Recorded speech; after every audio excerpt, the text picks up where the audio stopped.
नमस्कार, आदाब। Crime petrol dial 100 में आप सबका स्वागत है। हम सब अपने बच्चों से बेइंतहा प्यार करते हैं, उनकी हंसी में अपनी खुशी ढूंढने की कोशिश करते हैं और उन्हें अगर जरा सी भी तकलीफ हो जाए तो हम परेशान हो उठते हैं। और अगर हमारे बच्चे कभी हमसे बिछड़ जाएं तो ये सोचकर भी रूह कांप उठती है। हमारा आज का ये केस अपनी औलाद के लिए तड़पते ऐसे ही दो परिवारों का है जिनका दर्द तो एक जैसा है, लेकिन दर्द के पीछे छिपी कहानी बिल्कुल अलग।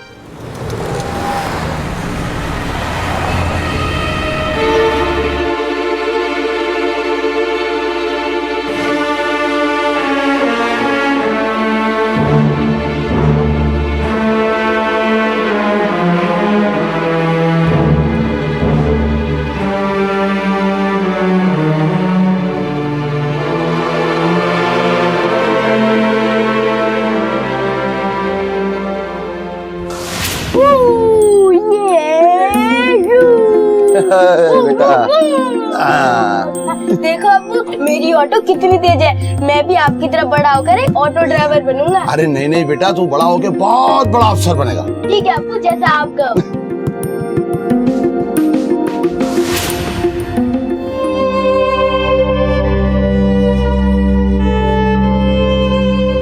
अबे रुक, अबे रुक, हट,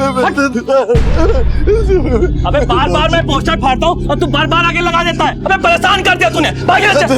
देखिए मेरी बात सुनिए, ऐसा मत कीजिए। देखिए 3 महीने हो गए बच्चे को खोए हुए, अल्लाह जाने किस हालत में हो गए। अबे 3 महीने हो गया, अब नहीं मिला तो अब क्या मिलेगा? साहब आते हैं तो हम पे चिल्लाते हैं, कहीं मर आ गया होगा, समझे? ऐसा मत कीजिए, सुनिए देखिए।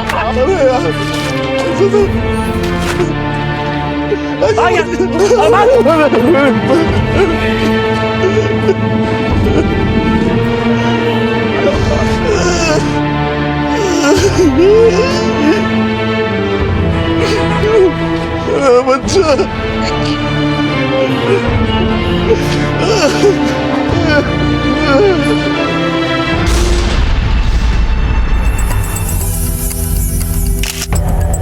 इधर एक दरवाजा है, पीछे से भी जरूर कोई रास्ता होगा। ऊपर देखो।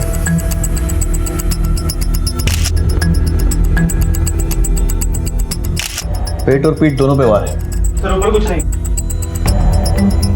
अंदर देखो। क्या हो गया? मेरी बच्ची कहाँ चली गई मुझे छोड़ के? मेरी बच्ची कहाँ चली गई?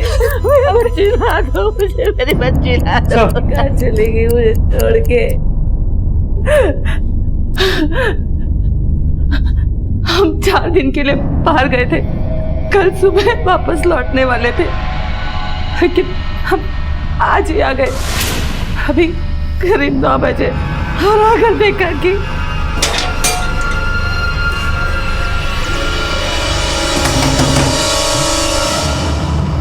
टीवी इतना तेज क्यों चला रहे हैं लोग? दरवाजा क्यों नहीं खोल रहे? पिछले दरवाजे की चाबी है मेरे पास, देखता हूँ ये लोग कर क्या रहे हैं।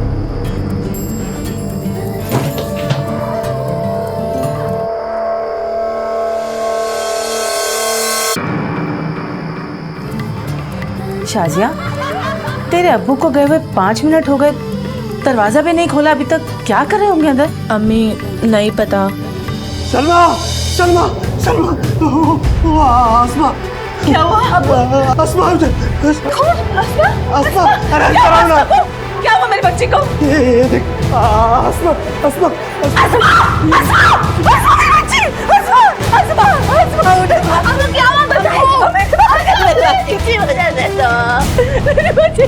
दो माता पिताओं ने अपने बच्चों को खोया था। अली एक ऑटो ड्राइवर जो पिछले 3 महीने से सब कुछ छोड़ छाड़ कर सिर्फ अपने बेटे को ढूंढ रहा था। एक पुलिस ऑफिसर के घर में उसी की बेटी का कत्ल कई सवाल खड़े कर रहा था। पुलिस के लिए ये महज आगाज था उस दर्दनाक केस की तहकीकात का, जिसमें हर मोड़ पर नए खुलासे होने वाले थे। यूसुफ खान, आपको दरवाजा खोलने में इतनी देर क्यों लगी? पिछले दरवाजे की चाबी है मेरे पास, इतना ये लोग कर क्या रहे हैं? तेरे अब्बू को गए हुए 5 मिनट हो गए, क्या कर रहे होंगे अंदर? सलमा सलमा सलमा, अब मुझसे ऐसे सवाल कैसे कर सकते हैं? मलाड ब्रांच में ऐसा ही है ना, तो फिर जानते होंगे कि हमारे शक के घेरे में हर कोई आता है। इसे पूछताछ के लिए प्लीज कोऑपरेट।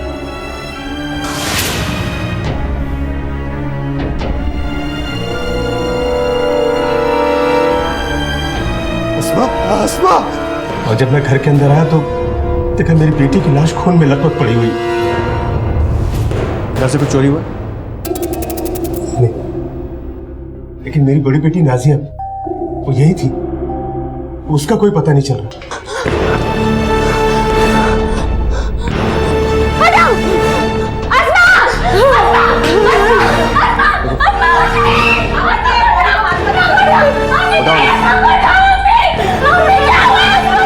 नाजिया, जब ये सब हुआ तुम यहीं थी? जी सर, क्या हुआ था? तकरीबन 8 बजे मैं और अस्मा घर में ही थे। मैं ऊपर के कमरे में थी जब मुझे नीचे से चीखने की आवाज सुनाई दी। मैंने नीचे आके देखा, बाहर भाग गई। अब तक बाहर ही छुपे हुए थे। मुझे पता ही नहीं चला कि अम्मी अब्बू आ गए। वो तो हमने सायरन की आवाज सुनी और आगे देखा तो पुलिस की वैन खड़ी थी। तब जाके हमें हिम्मत आई अंदर आने की। कौन था वो? बता कौन था वो? यूसुफ खान, ना तो ये आपका एरिया है और ना ही ये आपका केस है। जो भी पूछताछ करनी है हम करेंगे, प्लीज। नाजिया इधर आओ, लेकर आइए।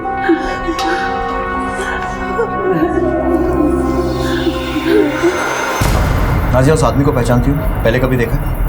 नहीं सर। जब तुम डर के बाहर भागी तो आस पड़ोस में क्यों नहीं गई? शोर क्यों नहीं मचाया या फिर किसी की मदद क्यों नहीं की? सर मैं इतना डर गई थी कि मुझे कुछ समझ ही नहीं आया कि क्या करूं। मेरे दिमाग ने काम करना बंद कर दिया था, इसलिए मैं बाहर भाग गई। आसमा का कोई खास दोस्त है? मतलब किसी लड़के से कोई अफेयर वगैरह? नहीं सर, वो बिल्कुल ऐसी नहीं थी सर। ठीक है, जाओ। स्केच आर्टिस्ट को बुलवा कर नाजिया से पूछताछ करके उस आदमी का स्केच तैयार करो। सर। घर की अच्छी तरह से तलाशी लो, देखो और कुछ मिलता है क्या। सर। अक्रम, पता नहीं क्यों मुझे लग रहा है कि ये नाजिया कुछ छुपा रही है। और सर, इनके मुताबिक घर से कुछ चोरी भी नहीं हुआ है। मतलब एक कातिल कत्ल करने के इरादे से ही घर आया। ऐसा करो, अस्मा और नाजिया के साथ साथ घर के बाकी लोगों के कॉल रिकॉर्ड्स भी निकालो। पता तो करें इसकी बातों में कितनी सच्चाई है। और हाँ, आस पड़ोस में पूछताछ करो पूरे परिवार के बारे में, खासकर अस्मा के। सर। कोई दर्द नहीं है ये मेरे बच्चे के दर्द के आगे। अली भाई, बस एक बार आप बता दीजिए किसने मारा है आपको, हम सब जाके फोड़ के आएंगे। नहीं नहीं भाई, मुझे किसी से कोई बदला नहीं चाहिए। मुझे बस मेरा बच्चा चाहिए और कुछ नहीं चाहिए। आप परेशान न हो, अल्लाह ने चाहा तो आपका बच्चा जल्दी मिल जाएगा। देखिए, मैंने तो अपने ऑटो पे चांद की तस्वीर लगा रखी है। आप ये पोस्टर मुझे दे दीजिए। मुंबई में बाकी ऑटो वाले जो मेरे दोस्त हैं, सबके ऑटो पे ये पोस्टर लगा देंगे। आपका चांद जल्दी मिल जाएगा, आप परेशान न हो। अल्लाह तुम्हारा भला करे।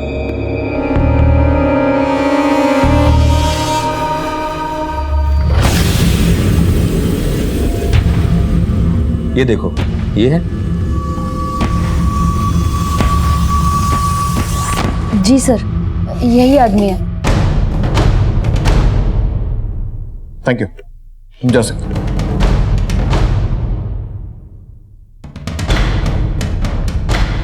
सर, ये लड़की ने जो डिस्क्राइब किया है, मुझे लगता है कि ये श्योर नहीं कि इसने क्या देखा है। आई मीन टू से कि जो स्केच मैंने बनाया है, it could be A fake sketch. फिर भी हम कोई चांस नहीं ले सकते। Thank you Manish. Thank you sir. Akram, sketch को हर जगह सर्कुलेट करो, खासकर खबरियों में। पता करो किसी ने कुछ देखा है क्या। कहीं ऐसा तो नहीं है कि ये लड़की हमें गुमराह करने के लिए झूठ बोल रही है। लेकिन सर, नाजिया अपनी बहन के कत्ल के केस में झूठ क्यों बोली? सर, जिस वक्त एक कत्ल हुआ, घर में सिर्फ नाजिया और अस्मा थी। हो सकता है कि इस खून में नाजिया का ही हाथ हो। उसने खून किया हो या करवाया हो सकता है और नहीं भी, लेकिन फिलहाल यकीन के साथ कुछ नहीं कह सकते। लेकिन इतना तो साफ है कि नाजिया की बातों में पूरी तरह से सच्चाई नहीं है। हमें सबूतों को फिर से बारीकी से देखना होगा। अगर मुझे इस यूसुफ पर भी शक, बता कौन था वो? जिस तरह का ये बाप है और जिस तरह हर समय इसके सर पर गुस्सा सवार रहता है, कुछ भी कर सकता है। मोहल्ले के लोगों से पूछताछ करो इस हादसे के बारे में और यूसुफ और उसके परिवार की सारी इंफॉर्मेशन निकालो। सर।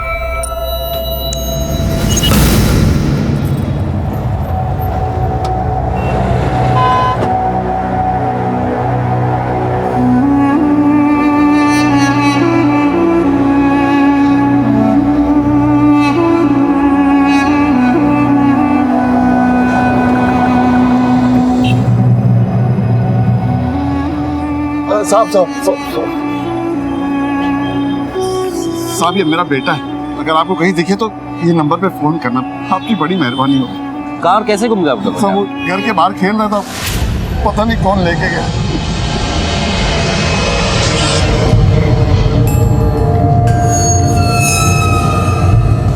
ठीक है।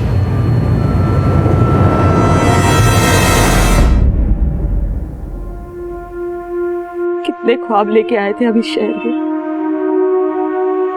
कि अपने बच्चों को एक अच्छी जिंदगी देंगे। शहर ने तो हमारी दुनिया ही तबाह कर दी।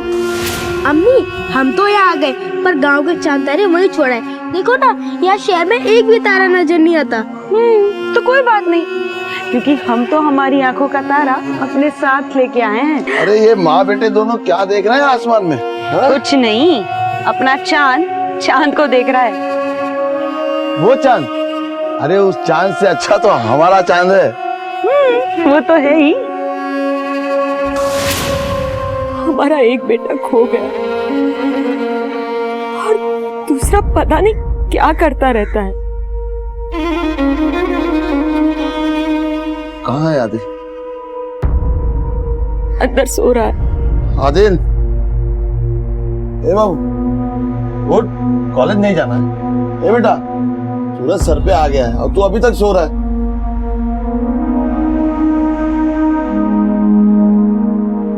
रात भर आपके गुमशुदा बेटे की फोटो चिपका रहा था मैं। यहाँ तो दिन में कॉलेज जाओ और रात में आपके बेटे को ढूंढ। मैं तो खामे का पैदा हो गया हूँ ना, मेरी कोई लाइफ ही नहीं। अरे बेटा कैसी बात कर रहा है? चांद तेरा भाई, हमारा बेटा है। और मैं भी तो आपका बेटा हूं ना, लेकिन आप लोगों को चांद के अलावा कुछ नजर नहीं आता। अब तो शायद आप लोगों को मेरी कदर उस दिन होगी जिस दिन मैं भी गायब हो जाऊंगा। आदिल ऐसा अम्मी रहने दो, पहले आप लोग चांद की सोच से बाहर तो आओ। आदिल,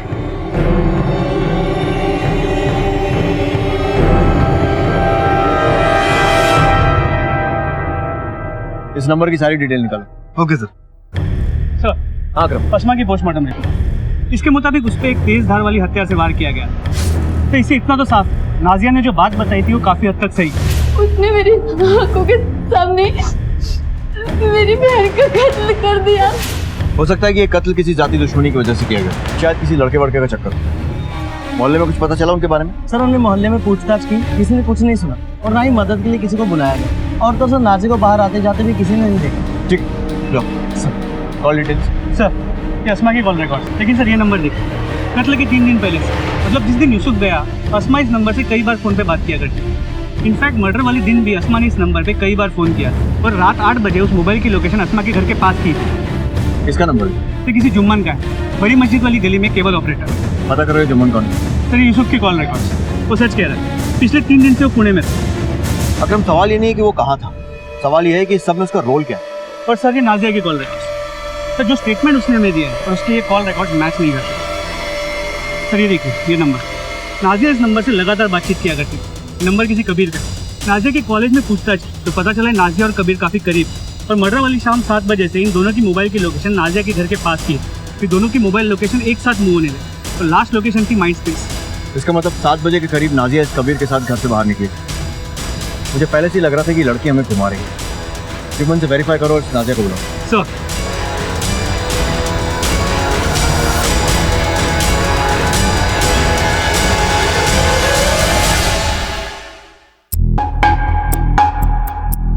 तुम किसी अस्मा नाम के लड़की को जानते हो? जी, बहुत प्यारी बच्ची थी और सुना है कि उसका कत्ल हुआ है। लेकिन आप ये सब उसके बारे में मेरे से क्यों पूछ रहे हैं? पिछले कुछ दिनों में अस्मा के नंबर से आपके नंबर में कई बार फोन किया गया, क्यों? अस्मा बिटिया मुझे फोन करके अपनी मनपसंद फिल्म लगाने को कह रही थी, क्योंकि यूसुफ साहब को अपनी बच्चियों का फिल्में देखना, टीवी देखना कतई पसंद नहीं था। इसलिए अक्सर मुझे वो फोन करके अपनी पसंद की फिल्म लगाने को कह रही थी। कल रात तुम उसके घर के पास गए थे? पास नहीं साहब, मैं तो उनके घर पे ही गया था। हेलो जुम्मन चाचा, हाँ बेटा, हम ना टीवी देख रहे थे और केबल ही बंद हो गया। अगर अब्बू को पता चला ना तो कल सुबह आकर ना वो हमारी तबीयत खराब कर देंगे। आप प्लीज आकर ठीक कर दीजिए ना। ठीक है बेटा, बस 8 बजे दुकान बंद करके हम आ जाएंगे। तो करीब 8 बजे मैं वहां गया था और केबल कनेक्शन ठीक करके मैं वापस आ गया। उस वक्त आसमा बिटिया घर पे अकेली थी। मैं और अस्मा घर में ही थे। जो स्केच तुमने बनवाया था वो छोटा है, तुमने कहा था कि अस्मा के कत्ल की रात तुम अपने घर में थी, लेकिन जुम्मन ने बताया कि तुम घर में नहीं थी और तुम्हारे कॉल रिकॉर्ड पे यही कह रहे हैं कि तुम उस वक्त कहीं और थी। कहाँ थी? और ये कबीर कौन है? तुम्हारा बॉयफ्रेंड है ना? नहीं नहीं सर, कबीर सिर्फ हमारा दोस्त है।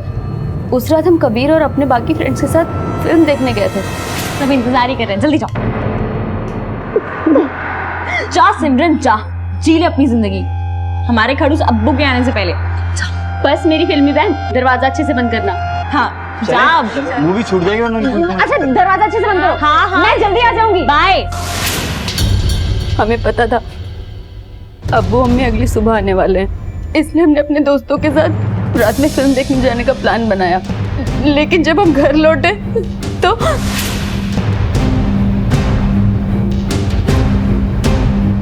हटो, क्या हुआ था? उसने मेरी आंखों के सामने मेरी बहन का कत्ल कर दिया। बता कौन था वो? हम बहुत डर गए थे सर। अगर अब्बू को पता चलता कि हम दोस्तों के साथ फिल्म देखने गए तो वो तो हमारी खाल खींच लेते, इसलिए हमने उस दिन आपसे झूठ बोल दिया। तुम्हारे अब्बू को बहुत गुस्सा आता है ना, मारपीट भी करते हैं।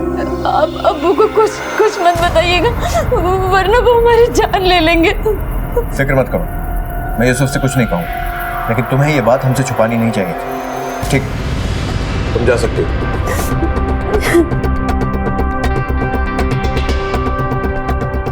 इस यूसुफ के बारे में और पता करो, इस पर मेरा शक गहरा होता जा रहा है। जी सर। मार डालो, इसे भी मार डालो, मुझे भी मार डालो, हम सबको मार डालो, जिस तरह से आपने अस्मा को मारा था।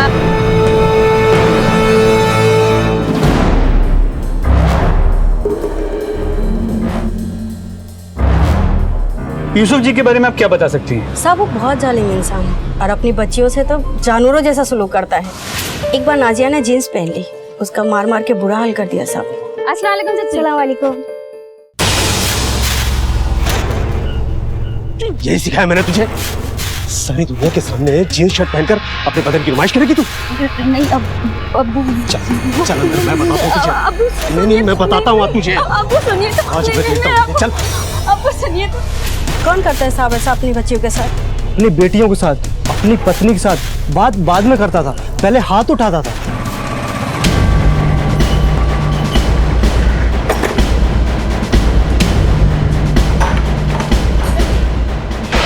क्या कर रहे हैं यूसुफ साहब आप? क्या कर रहे हैं आप? बहुत शौक है ना तुझे, हाँ? लड़कियों को फिल्म में दिखाने का? दिखा फिल्म, दिखा फिल्म। मैं तो हर किसी की फरमाइश पे फिल्म दिखाता हूँ। आसमा बिटिया क्या सबको फिल्म दिखाता हूँ, ये तो मेरा काम है यूसुफ साहब। साहब प्लीज, साहब मत करो ऐसा। मैं साहब बंद कर दूंगा तेरा धंधा।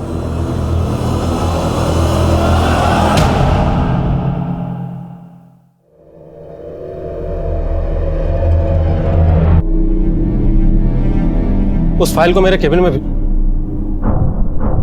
तुम चलो, मैं आता हूं। अली तुम रोज रोज यहां पर क्यों आते हो? तुम्हारे बेटे को खोए हुए 3 महीने हो चुके हैं। पुलिस अपनी तरफ से पूरी खोजबीन कर रही है। अगर तुम्हारे बेटे के बारे में कुछ भी पता चला तो मैं तुम्हें खुद बता दूंगा। नहीं साहब, मुझे आपके काम पर कोई शक नहीं है, लेकिन मैं क्या करूं, मुझसे रहा नहीं जाता। मैं इसलिए यहाँ चला था। साहब आप मेरे बच्चे को जल्दी ढूंढ दीजिए साहब, बड़ी मेहरबानी होगी।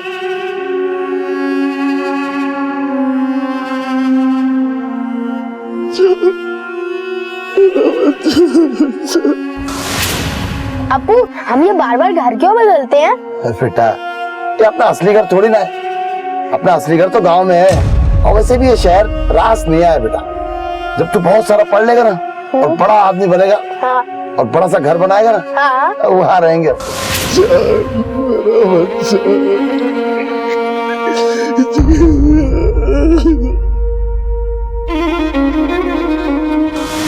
तू हाथ मत लगा, मैं कर रही हूँ ना।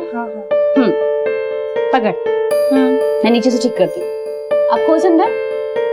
अरे ऐसे नहीं, फिर खराब कर दिया तूने। अरे अब इतना कसम तैयार नहीं हुई तू? नाज़िया आपा, हमसे ये सब नहीं होगा। हमसे ना ये साड़ी वाड़ी नहीं पहनी जाएगी। अरे मेरी शहजादी, यहाँ तो तेरी मदद करने के लिए तेरी आपा है, और निकाह के बाद वहाँ तेरी मदद कौन करेगा?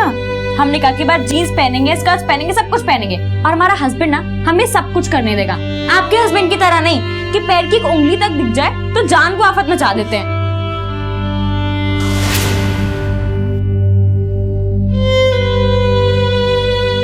उस दर्द की तो तुलना ही नहीं की जा सकती जो अपने बच्चे को खोने के बाद माँ बाप के सीने में उठता है। सलमा चाहे जितना भी रोले, लेकिन उसके आंसू ना तो उसकी मरी हुई बेटी को वापस ला सकते हैं और ना ही उसके दिल से अस्मा की यादों को मिटा सकते हैं। और अली, वो तो अपने बेटे को ढूंढते ढूंढते खुद को भुला चुका था और रेशमा के लिए अपने प्यारे बेटे चांद की गुमशुदगी का दर्द बर्दाश्त के बाहर था। अली और उसका परिवार 3 महीनों से अपने बेटे चांद को ढूंढ रहा था। क्या इनकी ये कोशिश रंग लाएगी? क्या वो चांद से कभी दोबारा मिल पाएंगे?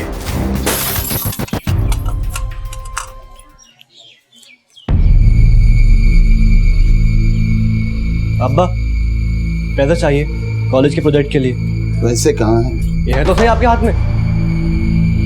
ये चांद के पोस्टर के लिए और नए पोस्टर बनवाने, हर जगह लगवाना है। कम से कम 10,000 पोस्टर लगेंगे और चांद की तलाश में मैं ठीक से ऑटो भी नहीं चला पा रहा हूँ, तो पैसे भी नहीं आ पा रहे। सब कुछ चांद के लिए और मेरे लिए कुछ भी नहीं। आदिल, आदिल क्या कर रहा है? आदिल, आदिल, मेरी बात सुन।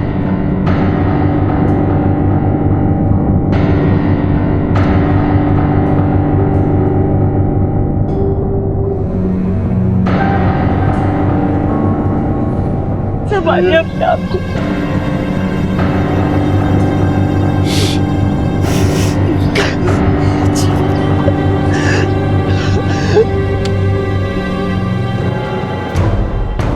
सर, यहाँ आसपास पूछताछ से पता चला कि यूसुफ बहुत ही गुस्से वाला आदमी है। तो मुझे लगता है कि ये क्राइम कुछ इस तरह हुआ हो। उस रात यूसुफ अपने घर में पीछे के दरवाजे से अंदर गया। पिछले दरवाजे की चाबी है मेरे पास, देखता हूँ ये लोग कर क्या रहे हैं।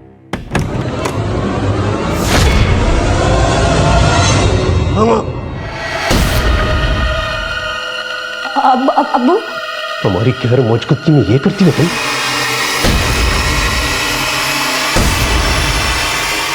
सलमा, सलमा। अगर वो खुद एक पुलिस वाला, इसीलिए उसने सारे सबूत मिटा दिए और मर्डर वेपन भी छुपा दी। और तमाशा भी ऐसा किया कि सबको उस पर यकीन हो जाए। अगर ये खून इस पुलिस वाले ने किया है तो इस केस को सुलझाना बहुत मुश्किल होगा।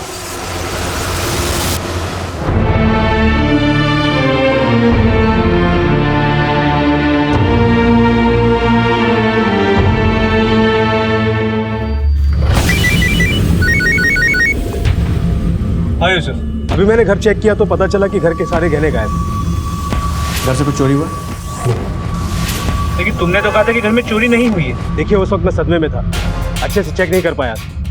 अभी पता चला तो बता दिया। सर, यूसुफ का फोन था, कहता है कि घर से गहने गायब है।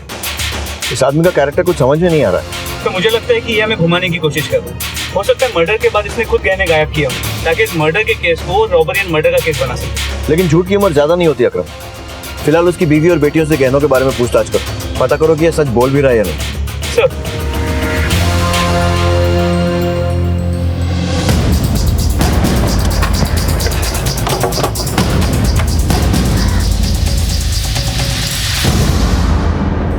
गहनों की चोरी के बारे में आप लोगों से बात करनी थी कि वाकई वारदात के दिन गहनों की चोरी हुई थी। जी तो उस दिन जब हमने पूछा तब आप लोगों ने मना क्यों किया? सर, हम सब इस हालत में नहीं थे कि चेक कर पाए गहनों की चोरी हुई है या नहीं। तो आज देखने का कैसे सोचा? जी, असल में उन्होंने कहा कि मैं उन्हें सारे गहने दे दूं लॉकर में रखने के लिए। जो मैं शादी में गहने पहन कर गई थी वो तो मैंने उन्हें दे दिए, बाकी के गहने जब मैं लेने गई तो देखा सब गायब थे। क्या इन दिनों ऐसा कुछ हुआ था जिसकी वजह से यूसुफ को अस्मा पे गुस्सा आया हो? नहीं सर, अस्मा कभी ऐसा कुछ करती ही नहीं थी। सर, उसे पढ़ने और खाना बनाने के अलावा सिर्फ एक ही शौक था, फिल्में देखने का, और वो भी वो अब्बू की गैरहाजिरी में ही देखती थी। अल्लाह के लिए मेरी बच्ची को इंसाफ दिला दीजिए।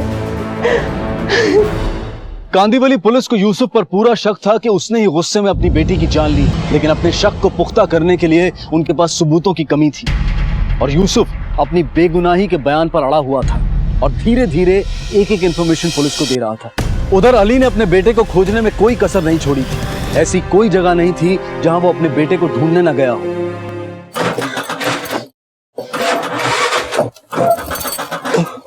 अभी तक गए नहीं आप? देखो ना, पता नहीं क्या हो गया, ये भी नहीं चालू हो रहा।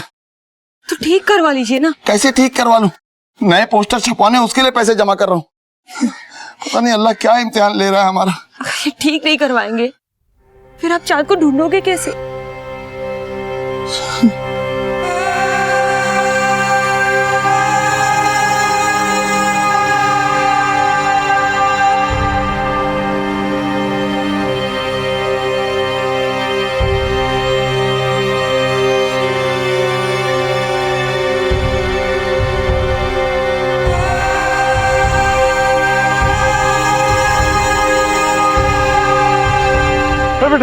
बेटा तूने मैं चांद को देखा है क्या?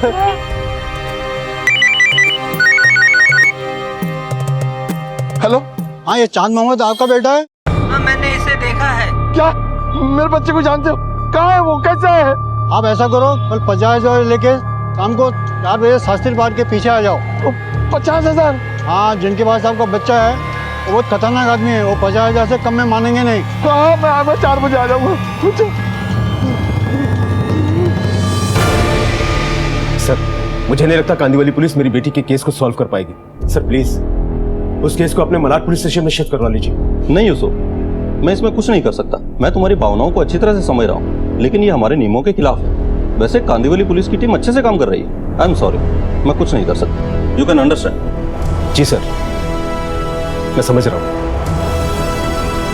10, 20, 30, ये 40, ये 50 हो गए ना पूरे 50।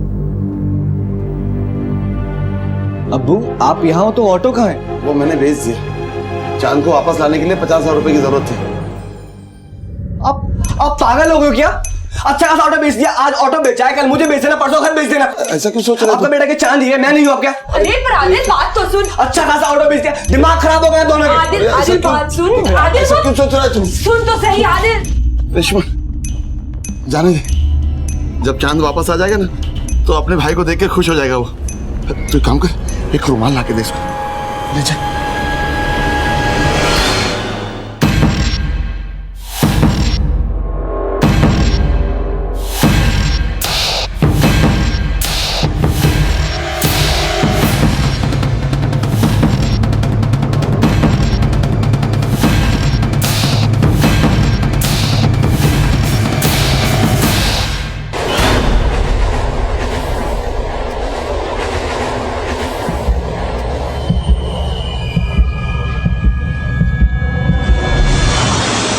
चांद मोहम्मद के अब्बू हो? हाँ, कहाँ है चांद? पैसे लाओ। हाँ, ये क्या है? कहाँ है चांद? चलो मैं बताता हूँ, चलो। वो ठीक तो है ना? हाँ बिल्कुल ठीक है एकदम। मेरा बच्चा, हाँ चलो चलो चलो। ठीक है।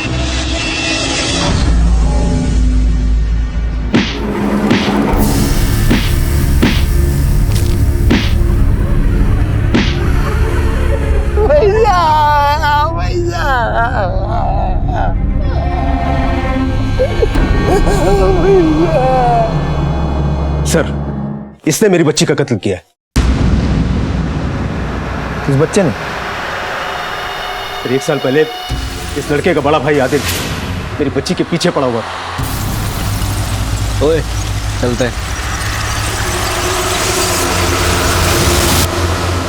सर एक रात जब मेरी बच्ची ट्यूशन से वापस लौट रही थी तो उस लड़के आदिल ने मेरी बच्ची को फूल देने की हिम्मत की। सर उस ऑटो वाले और उसके लड़के को लाइन पे लाना जरूरी था, इसलिए मैं उनके घर गया।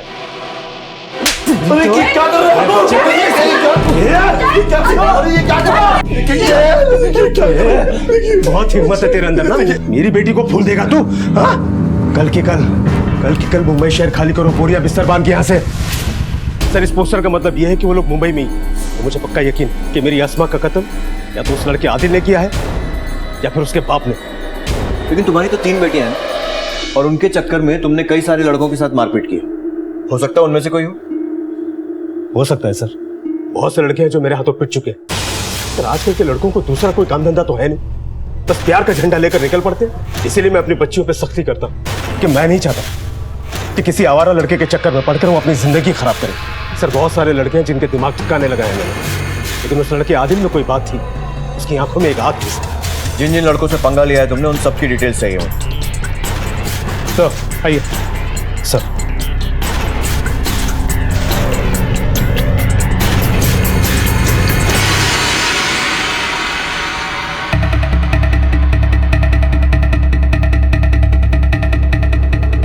सुन वो लड़का था ना आदिल, जिसकी 1 साल पहले घर में घुसकर पिटाई की थी, उसका नंबर और एड्रेस भेज रहा हूँ। उसके बारे में पता करो, मुझे बता।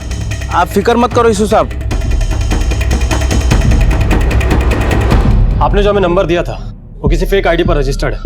अभी तो फोन स्विच ऑफ आ रहा है, लेकिन नंबर को हमने ट्रैकिंग पर डाल दिया। जैसे कुछ पता चलेगा हम आपको बता देंगे। लेकिन एक बात बताइए, आपको किसी ने बोला और आप पैसे लेकर चल दिए अपने बेटे को लाने के लिए? कम से कम आपको एक बार पुलिस के पास तो आना चाहिए था। क्या करता साहब, 3 महीने से मेरे बच्चे का कुछ पता नहीं चल पा रहा है। एक उम्मीद नजर आई थी, लेकिन अब सब अंधेरा ही अंधेरा है। मैंने अपना ऑटो बेच दिया, मेरा सब कुछ खत्म हो गया है साहब, सब कुछ खत्म हो गया।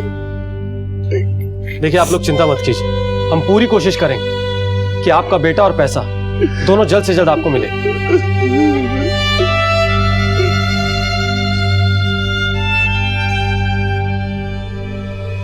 ये वो सारे लड़कों के नाम हैं जो तुम्हारे अब्बू ने हमें दिए।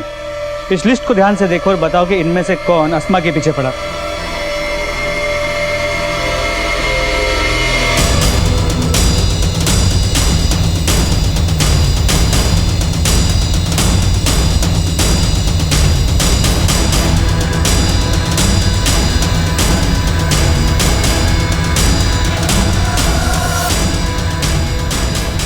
हमारे अब्बू को सबसे ज्यादा शक इस आदिल पर है, और तुमने इसका नाम टिक ही नहीं किया, क्यों?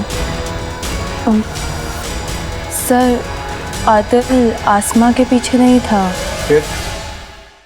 आदिल तो मुझे बहुत ज़्यादा परेशान करता था,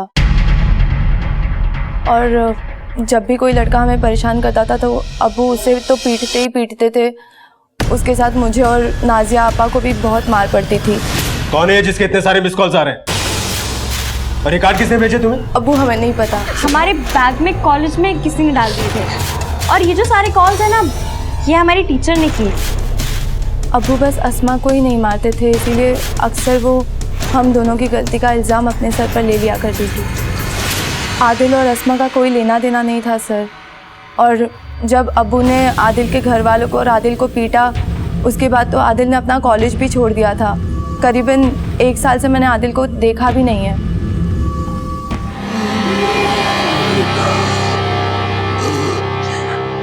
जाने आदिल को दवाई लेके आने में इतनी देर क्यों हुई? सर, इस आदिल के बारे में पूछताछ, वो पहले शाजिया के साथ पढ़ता था, लेकिन जब से उसे यूसुफ ने मारा था वो अपनी फैमिली के साथ नायगांव शिफ्ट हो गया। उसके पहले के कॉलेज में जाके भी पूछताछ, टीचर्स का कहना है कि वो पढ़ाई में काफी अच्छा था, और उसके दोस्तों की बात माने तो वो शाजिया से प्यार भी करता था। उसके अभी के कॉलेज में जाके भी पूछताछ, सभी का कहना है कि वो अच्छा लड़का था। उसके फोन रिकॉर्ड? तो आदिल के पास मोबाइल फोन नहीं। साहब, मेरा बेटा आदिल गायब है। क्या? जी, वो दवाई लेने गया था इनकी दुकान पे, वहाँ से आया नहीं। क्या हुआ था? आदिल मेरी दुकान पर दवाई लेने आया था, तभी एक पुलिस वाला अपनी बाइक लेकर आया और उसे देखकर आदिल वहाँ से भाग गया, और वो पुलिस वाला भी अपनी बाइक लेकर उसके पीछे गया। उसके बाद से आदिल का कहीं कुछ पता नहीं है साहब। पुलिस वाला? साहब वो यूसुफ होगा। लेकिन हमारे थाने में तो कोई यूसुफ नहीं है। नहीं साहब, वो मलाड पुलिस थाने में। पिछले साल उसी की वजह से हमें मलाड छोड़ के यहाँ आना पड़ा। बहुत पीटा था उसने इनको और मेरे बड़े बेटे आदिल को। साहब, मुझे डर है कि मेरे आदिल के साथ उसने कुछ ऐसा वैसा ना कर दिया। और साहब, मुझे तो शक है कि मेरे चांद को भी उसी ने गायब किया। लेकिन 1 साल बाद यूसुफ आदिल के पीछे क्यों आया? आप लोग चिंता मत कीजिए, मैं मलाड पुलिस स्टेशन में फोन करके पता लगाता हूं। आप लोग अभी घर जाइए, हो सकता है शिनाख्त के लिए आपको हमारे साथ चलना पड़े। ठीक है सर। ये दोनों केसेस जो अब तक अलग अलग दिशा में जाते हुए दिखाई दे रहे थे, पर कहीं ना कहीं अब इनके बीच में एक कड़ी नजर आ रही थी। नायगांव पुलिस और कांदीवली पुलिस ने इस केस को सुलझाने के लिए हाथ मिला लिए थे। तो क्या अब ये गुत्थी सुलझने वाली थी? चलिए साहब, यही आदमी है, तब वर्दी में थे। इनके मुताबिक आप नायगांव में आदिल का पीछा कर रहे हैं और उसके बाद से आदिल गायब। आप गए थे वहाँ? हाँ, मैं गया था सर। तो मैंने आपको बताया था कि पहले मैंने उसे मारा भी था, लेकिन इस बार मैंने ऐसा कुछ भी नहीं किया। लेकिन तुम वहां गए ही क्यों थे? क्योंकि मैं तंग आ गया हूँ आप लोगों से। किसी काम के नहीं है आप लोग। उस आदिल के बारे में सारी इन्फॉर्मेशन देने के बावजूद भी आप लोगों ने कोई एक्शन नहीं लिया। इस तरह मेरी बेटी को इंसाफ तो नहीं मिलेगा ना सर। अपनी हाथ में रहो। माना कि तुम पुलिस वाले हो, लेकिन इस वक्त तुम खुद एक सस्पेक्ट हो। अब सच सच बताओ कि क्या किया आदिल के साथ। मैंने कुछ भी नहीं किया, मैं सिर्फ उससे बात करने के लिए गया था, लेकिन मुझे देखते ही वो वहां से भाग गया। अगर तुमने उसके साथ कुछ नहीं किया तो अब तक घर क्यों नहीं पहुंचा वो? मुझे क्या पता, मार तो नहीं दिया उसे? जब तक तुम्हारी बेटियों की बात आई है तब तक तुमने कानून अपने हाथ में लिया है और उसके लिए तुम सस्पेंड तो जरूर हो, लेकिन अगर आदिल के साथ कुछ भी बुरा किया है ना तो तुम्हें कोई नहीं बचा सकता। कुछ दिन मेहमान बनाकर रखो इन्हें अपना। चलो हमारे साथ। सर मुझे मेहमान बनाने से अच्छा है मेरी बच्ची के कातिलों को ढूंढिए। चलो। हो सकता है कि नायगांव शिफ्ट होने के बाद भी आदिल ने शाजिया का पीछा ना छोड़ा। ओए चलते हैं। आदिल तो मुझे बहुत ज्यादा परेशान करता था और जब ये बात यूसुफ को पता लगी तो उसने उसका बदला आदिल के छोटे भाई चांद से लिया। और जब अली और आदिल को इस बारे में पता चला तो बदला लेने के लिए उन्होंने अस्मा को निशाना बनाया। नहीं सर, अली वैसा आदमी नहीं, क्योंकि अगर अली ने ये सब कुछ किया होता तो अपने बेटे चांद को लेकर इतना परेशान क्यों होता। लेकिन हाँ, मुझे आदिल पर थोड़ा शक है, क्योंकि जब से उसका भाई चांद गायब हुआ है तब से आदिल ने अपने बाप का बहुत ही कम साथ दिया चांद को ढूंढने के लिए। वैसे इस वक्त तो कुछ भी कहना गलत होगा, लेकिन जब ये पॉइंट निकला ही है तो हमें इन्वेस्टिगेशन तेज कर देनी चाहिए। ढूंढो इस आदिल को। Yes sir.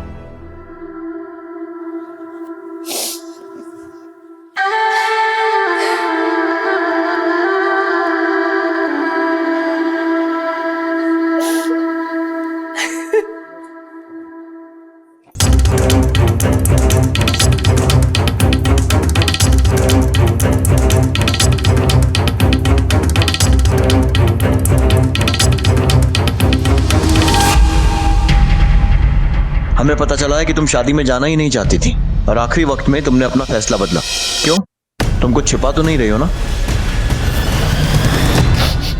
सर, ये सब कुछ मेरी वजह से हुआ है। सर, नई रीढ़ मिली, ज्वेलरी शॉप पे कोई चोरी के गहने बेचने आया। लगता है इस केस की सारी परतें एक करके खुल रही हैं। जाके पता करो। सर।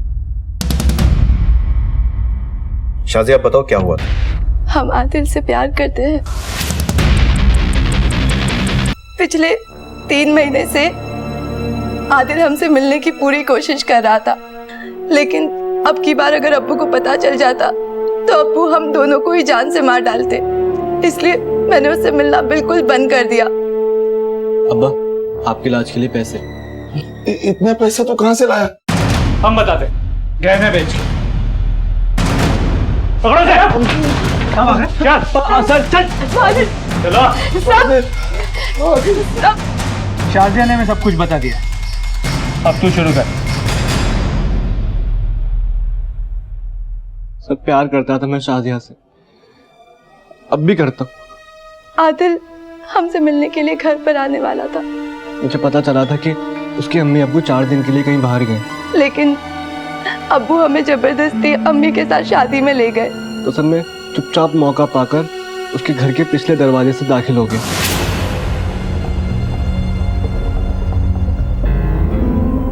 शादिया, बताओ कौन कौन, बताओ ना। आदिल, तुम यहाँ पे क्या कर रहा है? हाँ? इतनी मार खाने के बाद अगर ठिकाने नहीं आई तेरी। अभी अब्बू को फोन लगाती हूँ। अस्मा, रोकने के चक्कर में हम दोनों की झड़प हो गई। खुद को बचाने के चक्कर में मैंने उसकी जान ले ली। सर, मैंने खुद को बचाने के लिए सोचा कि मैं घर से कुछ चुरा लेता हूँ ताकि लोगों को लगे कि ये चोरी का मामला है। तो सर, मैंने घर से कुछ गहने चुरा लिए। लेकिन मेरे हाथों हुई अस्मा की मौत मुझे अंदर ही अंदर कचोट रही थी, इसलिए मैंने एक दिन शादिया को सब कुछ बता दिया। अस्मा के मरने के बाद हमने सोचा आदिल को भी जेल हो जाती तो उसके परिवार वालों का क्या होता, और अगर अब्बू को पता चल जाता तो अब्बू तो मुझे जिंदा जमीन में गाड़ देते। इसलिए मैं चुप रही। मुझे नहीं पता था सर ये सब कुछ हो जाएगा। हम किसी और के गुनाहों की सजा हमारे अब्बू को नहीं दिलवा सकते। तूने ना सिर्फ अस्मा की जान ली है, बल्कि अपने अम्मी अब्बू को भी जीते जी मार दिया है। अगर तुम पहले ही अपने और आदिल के बारे में सबको बता देती तो शायद ये सब नहीं होता और आसमा आज जिंदा होती। तुम्हें पता था कि तुम्हारी बहन का कातिल कौन है, फिर भी तुमने किसी से कुछ नहीं कहा, चुप रही, और इसलिए अब कानून की नजर में तुम भी गुनाहगार हो।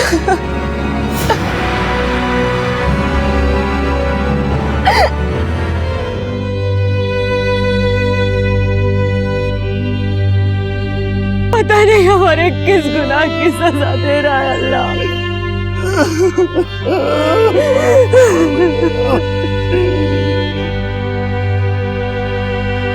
वो आज भी अपने बेटे को ढूंढ रहा है और हम सब भी यही उम्मीद करते हैं कि अली को उसका चांद जल्द मिल जाए। शायद इतना सब कुछ ना होता और अस्मा की जान ना जाती अगर यूसुफ ने अपने और अपनी बेटियों के बीच डर की मजबूत दीवार ना बनाई होती। ज्यादा सख्ती और ज्यादा छूट दोनों ही बच्चों के लिए गलत है। माता पिता को बच्चों के लिए बीच का रास्ता चुनना होगा जहां बच्चे सुरक्षित भी रहें और अपनी बात बताने के लिए स्वतंत्र भी।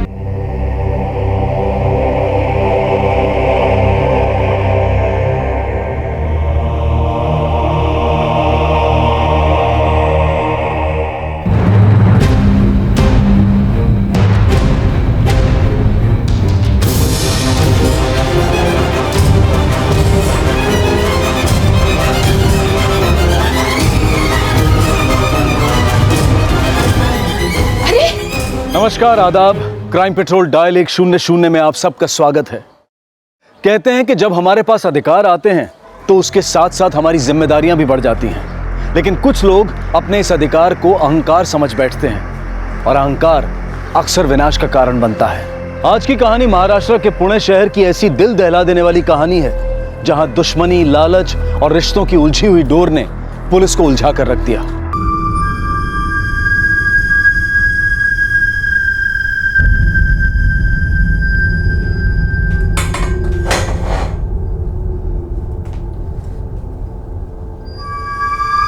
मंजरी प्लीज, किसी को बताना नहीं।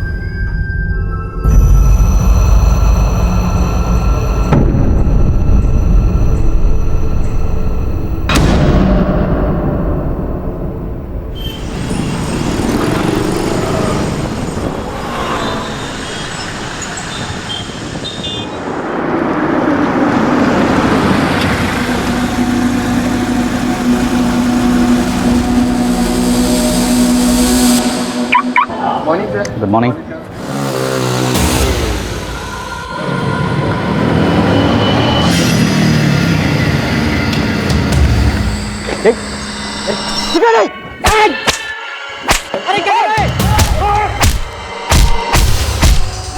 अबे छोड़ना, जाने दे, मन्नत है, ऐसा ही है, ऐसा ही होना चाहिए उसके साथ।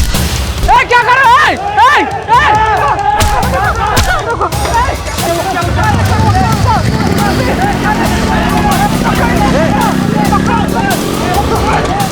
अरे कोई एम्बुलेंस को बुलाओ। एम्बुलेंस। किशोर पाटिल, जो कि पुणे के एक नामचीन कॉलेज का प्रिंसिपल था, उसके साथ ऐसा क्या हुआ था जिसकी वजह से वो आत्महत्या करने की सोच रहा था? आखिर उसने अपने छोटे भाई की बीवी मंजरी से इस बात को गुप्त रखने के लिए क्यों कहा था? मंजरी प्लीज, किसी को बताना नहीं। और इस सब के बाद उस पर एक जानलेवा हमला भी होता है। अरे क्या कर रहे हो? आखिर ये लोग कौन थे और किशोर को इस तरह दिन दहाड़े क्यों मार रहे थे? किशोर खुद देखने में जितना सरल था, उसकी जिंदगी उतनी ही उलझी हुई थी। लेकिन क्या इस सब के लिए वो खुद जिम्मेदार था?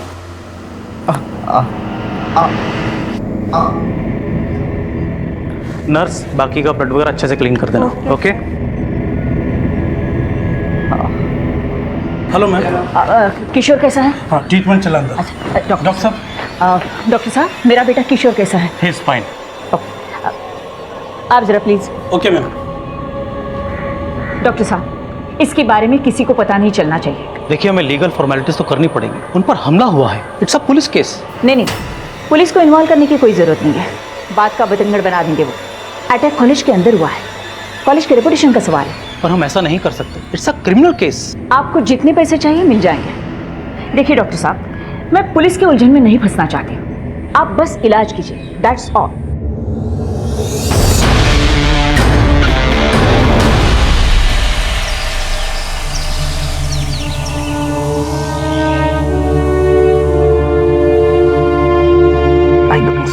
आराम से।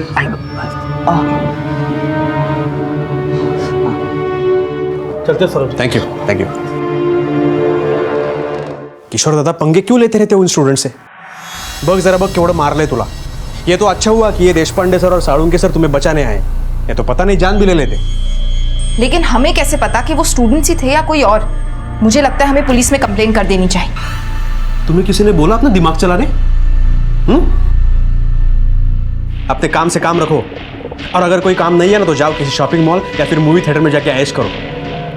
आली मोठी मला सांगणारी।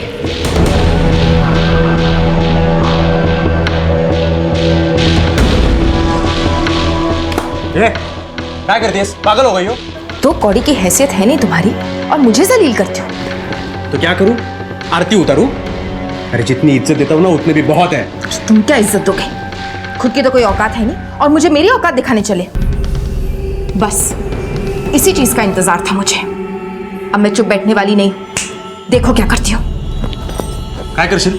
ये भूल मत कि हम दोनों एक ही फंदे में फंसे हुए हैं, तुम्हारे बाप और मेरे आई की वजह से। कुछ करने का सोचना भी मत। कोई तुम्हारा सपोर्ट नहीं करेगा, तुम्हारा बाप भी नहीं। तो भलाई इसी में है कि हम दोनों इसी फंदे में बंधे रहकर अपनी जिंदगी अपने अपने तरीके से जिए और अपने काम से काम रखें।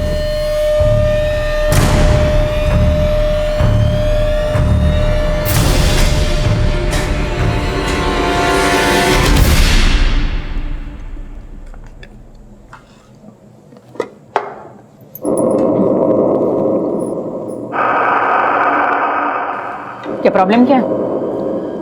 तुम दोनों खाना क्यों नहीं खा रहे हो?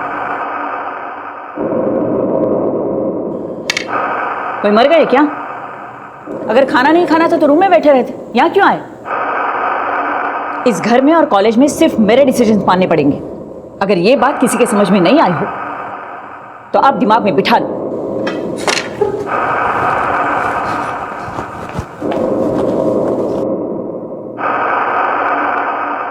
ये कॉलेज बरसों पहले रेनू पाटिल के पति सत्यजीत पाटिल ने शुरू किया था और जल्द ही इस कॉलेज की गिनती शहर के अच्छे कॉलेजेस में होने लगी थी। सत्यजीत के जाने के बाद रेनू ने कॉलेज और घर दोनों की जिम्मेदारियां संभाल ली थी और दोनों ही जगहों पर उसके ही फैसले पत्थर की लकीर माने जाते थे। रेनू के आगे किसी की नहीं चलती थी, लेकिन तानाशाही के ज्वालामुखी से बगावत का लावा फूटने में ज्यादा देर नहीं लगती।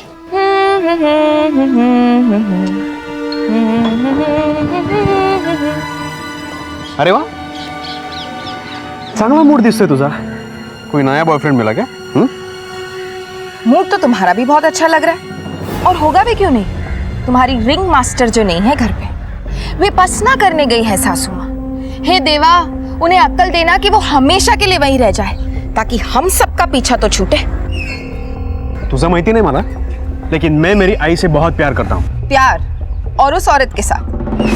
तुम कितना भी अच्छा बनने की कोशिश कर लो सौरभ, लेकिन तुम भी अच्छे से जानते हो कि इस घर में मैं तो क्या, उनकी कोई इज्जत नहीं करता। बस सब डरते हैं उनसे।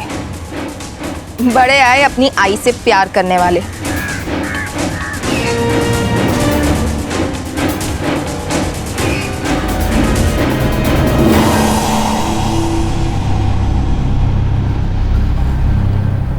मचुआ लेना। तुम्हें आज भी छोले इतने पसंद है? तुम्हें आज भी मेरी पसंद और नापसंद याद है? तुम्हारे हाथों का स्वाद वैसे के वैसा है। इतने सालों बाद उस दिन जब तुम्हारा फोन आया तो मैं कैसे रिएक्ट करूं मुझे समझ में नहीं आ रहा था। I was surprise. तुम आज भी मेरा इंतजार कर रहे हो? तुम्हारे जाने के बाद कोई पसंद ही नहीं आई। शायद किस्मत ने हमें एक और मौका दिया है पास आने का, और वो मौका मैं नहीं खोना चाहता। लेकिन अगर तुम्हारी आई को पता चल गया कि मैं वापस आ गई हूं तो?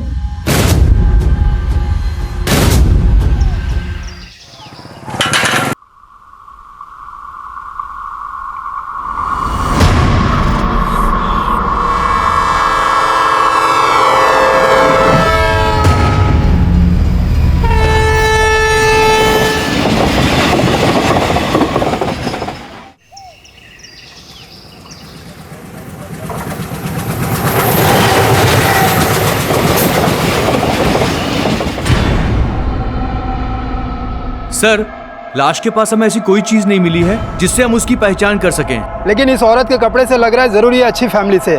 कहीं ये ट्रेन से तो नहीं गिर गई? सर, कहीं ये सुसाइड का मामला तो नहीं? लेकिन अभी कुछ नहीं कहा जा सकता है। ना इसका यहाँ मोबाइल मिला है, ना पर्स, ना ज्वेलरी, और ना उसके बॉडी से कोई ऐसी चीज मिली है जिससे आइडेंटिफाई हो। हाँ सर। लाश को पोस्टमार्टम के लिए ले जाओ और सिटी पुलिस को इन्फॉर्म करो इसके बारे में। जी सर।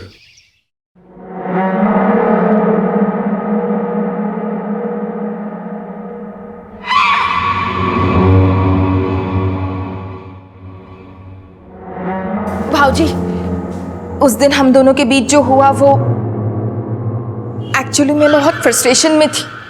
आप प्लीज मुझे इग्नोर मत कीजिए, मैं वैसे ही बहुत शर्मिंदा हूँ। मंजरी, मुझे पता है तुम्हारी शादीशुदा जिंदगी उतनी अच्छी नहीं चल रही है।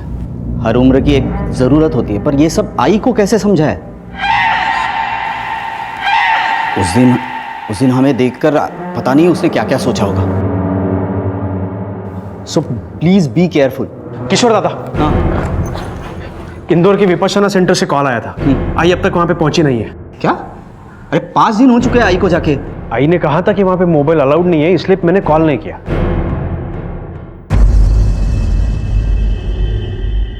सर, हमने आसपास के थानों में उस औरत के फोटोज भेजे हैं, पर अभी तक उसके नाम का कोई भी मिसिंग कंप्लेंट दर्ज नहीं हुआ है। सर, उस बॉडी की हालत बहुत खराब है, हम ज्यादा दिनों तक स्टोर नहीं रख पाएंगे। ठीक है, उस औरत की साड़ी को संभाल के रखो और 2-4 दिन के अंदर उस औरत की शिनाख्त नहीं होती है तो हम उसका दाह संस्कार करेंगे। ठीक है सर।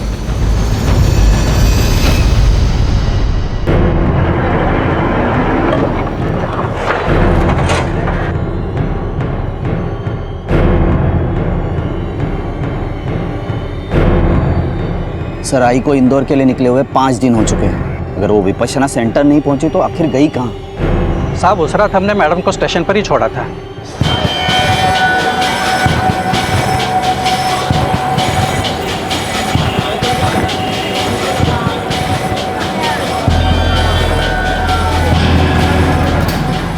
उसके बाद गाड़ी बंगले पे लगाई और हम घर चले गए।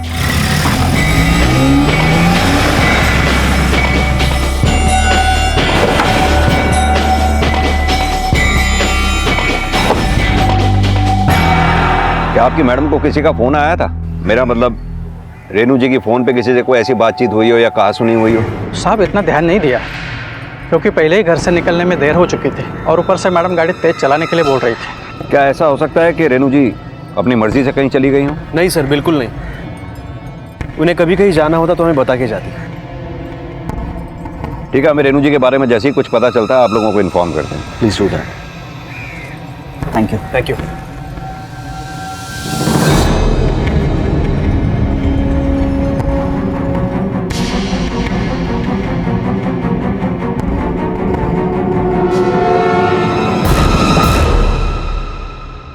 सर, रेनू जी की फोन लोकेशन और कॉल रिकॉर्ड।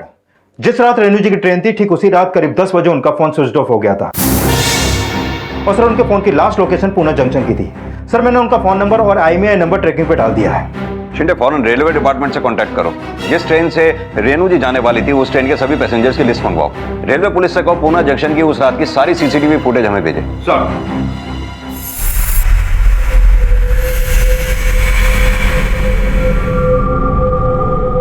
चलो अच्छा है, घर का एक टेंशन तो कम हुआ।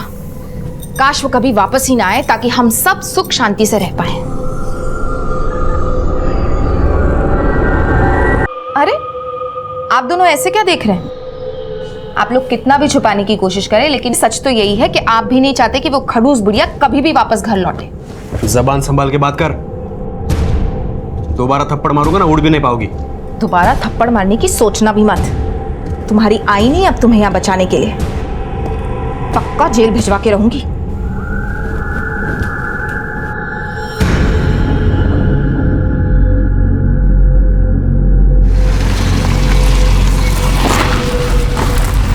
सर, जिस ट्रेन से रेनू जी जाने वाली थी उस ट्रेन की पैसेंजर्स लिस्ट मैंने चेक की।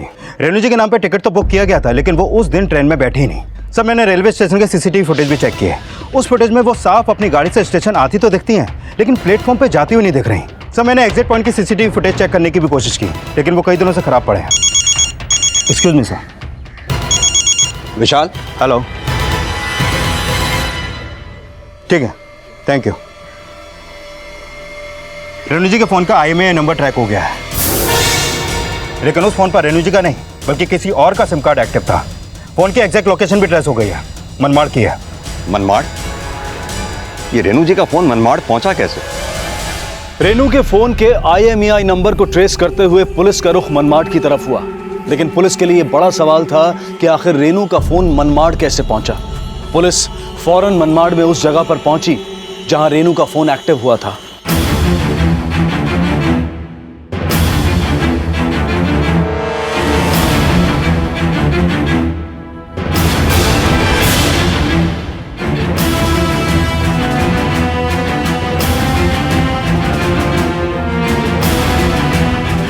सुनिए, जी 8896143134।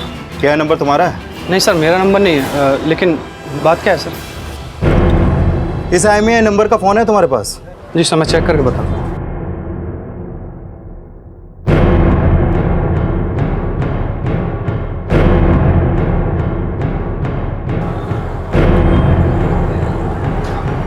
जी सर, ये रहा मोबाइल। ये फ़ोन तुम्हारे पास आया कैसे? सर, मैं सेकंड हैंड मोबाइल खरीदता हूँ। एक कस्टमर आया था जिसने मुझे 3000 में बेचा। उस कस्टमर की शक्ल याद है तुम्हें? सर, दिन में 50 लोग आते हैं, किस किस की शक्ल याद रखूँगा? अच्छा, तुम्हारी दुकान में इस फ़ोन पे एक सिम कार्ड एक्टिव हुआ था। वो सिम कार्ड किसका था, कुछ मालूम है तुम्हें? नहीं सर, मैंने तो उसमें कोई सिम कार्ड नहीं डाला, लेकिन हाँ, उसने अपना एक सिम कार्ड डाला था, डाल के मुझे चेक करके दिखाने के लिए। रेनू जी का फोन हमें मनमाड़ में ट्रेस हुआ है। कोई आदमी उनका फोन सेकंड हैंड मोबाइल्स की शॉप पर बेचकर चला गया। रेनू जी को गायब हुए आज 7वां दिन है और अभी तक कोई रैंसम कॉल भी नहीं आई आप लोगों को। ऐसे केसेस में अपहरण फिरौती के लिए नहीं बल्कि हत्या के इरादे से किए जाते हैं और हमें शक है कि शायद रेनू जी के साथ भी अब तक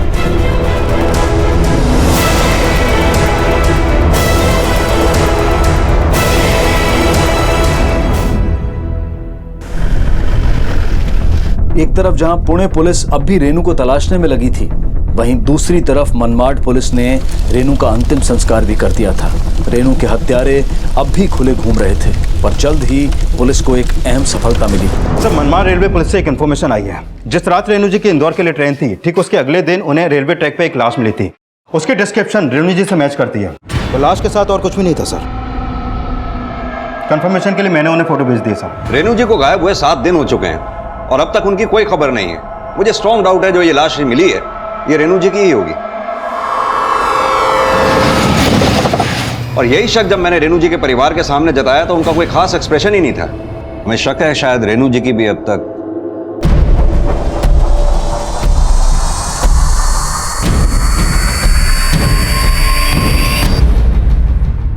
शिंदे, ये रेनू जी का परिवार कुछ समझ में नहीं आ रहा है। इस परिवार के बारे में हमें जानकारी इकट्ठी करनी चाहिए और खास तौर से रेनू जी के बारे में। वो किस तरह की औरत थी, उनकी किस किस से जमती थी, किससे नहीं जमती थी, दुश्मन कौन कौन थे, सब कुछ। Sir, excuse me sir.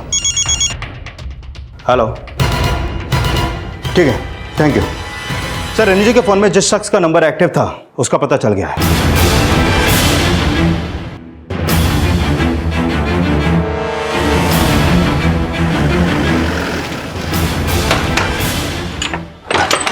विजय। हाँ साहब। आओ चलो। अरे साहब, कहाँ लेके जा रहे हो? अरे साहब, बताता साहब, बताता हूँ। मुझे वो मोबाइल हाईवे के किनारे से मिला साहब। मैं लालच में आ गया था साहब, इसलिए मैंने वो मोबाइल बेच दिया साहब। पर आई शपथ साहब, मैंने किसी का खून नहीं किया साहब, किसी का खून नहीं किया मैंने साहब। टेम्पो ड्राइवर से पूछताछ करने के बाद भी पुलिस के हाथ कुछ नहीं लगा।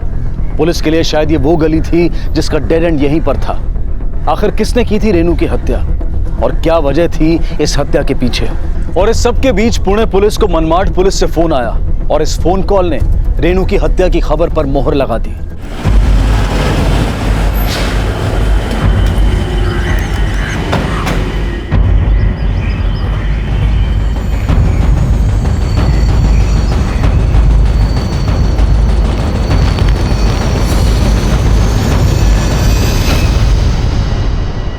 हाँ सर, ये मेरे आई की साड़ी है, उस दिन यही पहनी थी उसने। मनमाड़ में रेलवे पुलिस को आपकी आई की डेड बॉडी रेलवे ट्रैक पे मिली।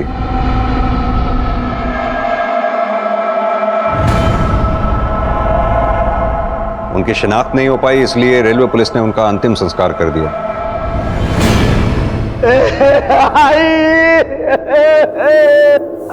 छोड़ो।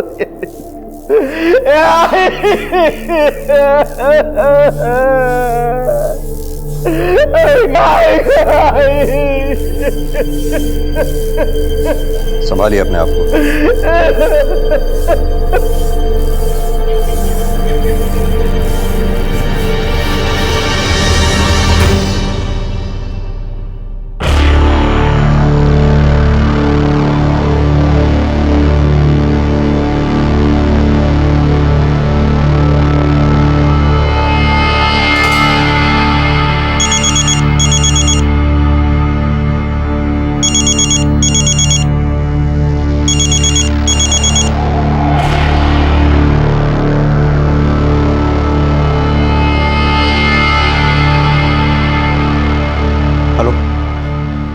मैंने मना किया था ना तुम्हें कॉल करने को, फिर भी क्यों बार बार कॉल कर रही हो? घर में क्या नाटक चल रहा है मालूम है ना तुम्हें? देख, तू मुझे ऐसी धमकी नहीं दे सकती। ठीक है, मैं बाद में कॉल करूंगा, मैं मिलूंगा तुम्हें, अभी नहीं, ये सही वक्त नहीं है। उठाओ तो फोन में।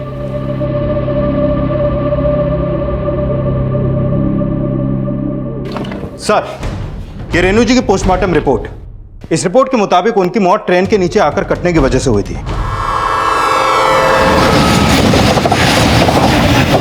लेकिन सर, इस रिपोर्ट में एक सरप्राइजिंग बात सामने आई है। क्या? मरने से पहले रेणु जी के सर पे किसी भारी चीज से वार किया गया था और मरने से कुछ घंटे पहले क्लोरोफॉर्म सुंघाकर उनको बेहोश भी किया गया था। लेकिन रेणु जी के साथ ऐसा किया किसने? कहीं ऐसा तो नहीं रेणु जी की मौत में उनके परिवार वालों का ही हाथ है? क्योंकि रेणु जी की मौत की खबर सुनकर मंजरी और सौरभ ज्यादा दुखी नजर नहीं आए। और रही बात किशोर की, वो अपनी मां की मौत की खबर सुनकर शायद कुछ ज्यादा ही ओवर रिएक्ट कर रहा है। इन सब पे नजर रखो शिंदे, ये सब दूध के धुले हुए नहीं है। एक काम करना, तुम कल कॉलेज जाकर पूछताछ करना, मैं उस ड्राइवर से दोबारा मिलूंगा। हो सकता है शायद वो घर के अंदर की ऐसी कोई बात जानता हो जो हमारे काम की हो। Sir,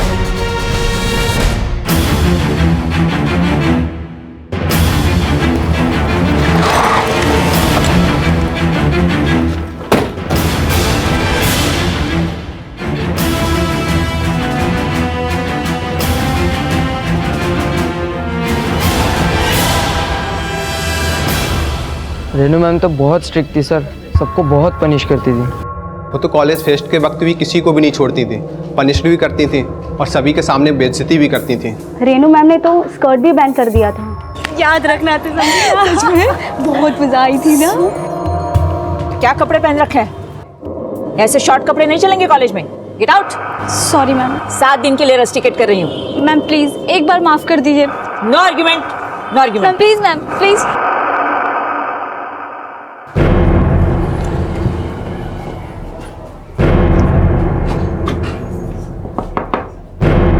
Ramnath ji sir. सोचा बेटे। तुमने अपनी मैडम रेणु जी को स्टेशन पे ठीक कितने बजे छोड़ा था तुम? ठीक 10 बजे साहब, 10:15 की मैडम की ट्रेन थी। उसके बाद जैसे मैंने आपको पहले कहा, मैडम की गाड़ी मैंने बंगले पे लगाई और सीधा अपने घर वापस आ गए।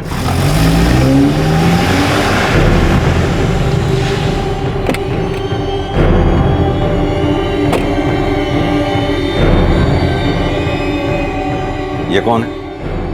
बेटी है साहब मेरी। क्या हुआ इसे? साहब वो मेरे बेटे की शादी एक लड़के से तय हुई थी, लेकिन शादी के 2 दिन पहले लड़के वालों ने 2 लाख और एक मोटरसाइकिल दहेज में मांगी। गरीब आदमी हो साहब, इतना पैसा इतने कम समय में कहाँ से लाता? दहेज न देने की वजह से उन लोगों ने शादी तोड़ दी साहब, जिसका बुरा असर मेरे बेटे पर पड़ा। अपने शादी के काफी सपने सजा के रखे थे साहब इसने। इसे ये सब बर्दाश्त नहीं हुआ, आत्महत्या करने की कोशिश की इसने। मरी तो नहीं, लेकिन इसकी जिंदगी बहुत से में बदतर हो गई है साहब। तब से लेकर आज तक इसी हाल में जी रही है वो।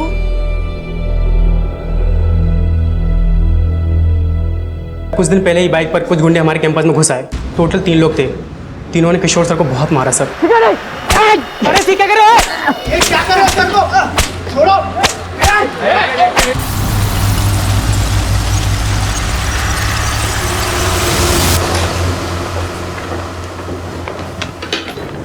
ये क्या है?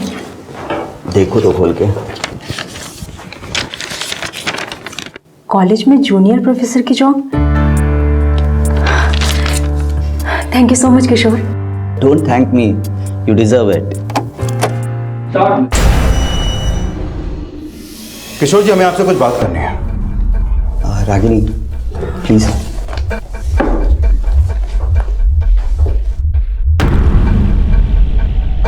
हमें पता चला है कि अभी कुछ दिन पहले आप पर जानलेवा हमला हुआ था। इस बारे में आपने पुलिस में कंप्लेंट क्यों नहीं की? नहीं सर, जानलेवा नहीं था, कुछ लोगों से हाथापाई हुई थी। मामला इतना बड़ा भी नहीं था जिसमें पुलिस को इन्वॉल्व कर पाए, इसलिए मैंने कंप्लेंट नहीं की। क्या लगता है आपको किसने किया होगा ये सब? क्या हो रहा है? जूनियर है तो कॉलेज का टूर करवा रहे थे सर। टूर करवा रहे थे, रैगिंग कर रहे थे तुम? सर रैगिंग मैं नहीं करता सर, मैं करता ही नहीं बिल्कुल। तुम्हें मालूम है ना कानूनन जुर्म है वो, पता है सर? पुलिस को फोन करता हूँ। नहीं सर, मैं रैगिंग कर ही नहीं रहा था सर। मैंने देखा है, यू आर रस्टिकेटेड। किसी और कॉलेज में जाके अपना सिक्का चलाना। इस कॉलेज में तुम जैसे लोगों को एंट्री भी नहीं मिलेगी। किशोर, इसका कैरेक्टर सर्टिफिकेट बनाते समय इस इंसिडेंस को जरूर मेंशन करना।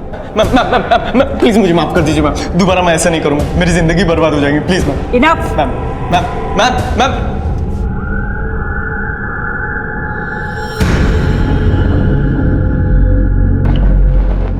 सर, अमरजीत का फोन ऑफ आ रहा है। मैंने उसका फोन ट्रैकिंग पे डाल दिया है। उसके माँ बाप को भी नहीं मालूम कि उनका बेटा कहाँ है। क्या किशोर पे हमला करने वाला और रेनू जी को मारने वाला ये अमरजीत हो सकता है? हो सकता है सर, क्योंकि उन्हीं की वजह से उसका करियर चौपट हो गया। शायद इसी बात का बदला निकाला उसने। फिर तो कॉलेज के कई ऐसे स्टूडेंट और स्टाफ मेंबर्स होंगे जिन्हें रेनू जी के इस स्ट्रिक्ट नेचर का सामना करना पड़ा होगा। शिंदे, हमें कॉलेज के हर ऐसे स्टूडेंट और स्टाफ मेंबर की लिस्ट बनानी होगी।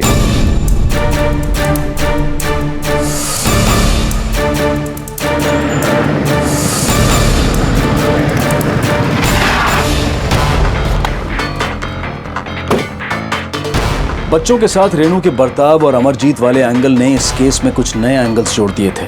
पुलिस ने रेनू के परिवार के बारे में जब और पता लगाया तो कुछ और चौंकाने वाली बातें उनके सामने आई। सर, यहाँ कॉलेज में तो काफी चौंकाने वाली बातें सामने आई हैं। सौरभ के यहाँ पर कई लड़कियों और टीचर्स के साथ अफेयर रह चुके हैं और कईयों को तो उसकी मां ने इसी वजह से कॉलेज से निकाला भी है।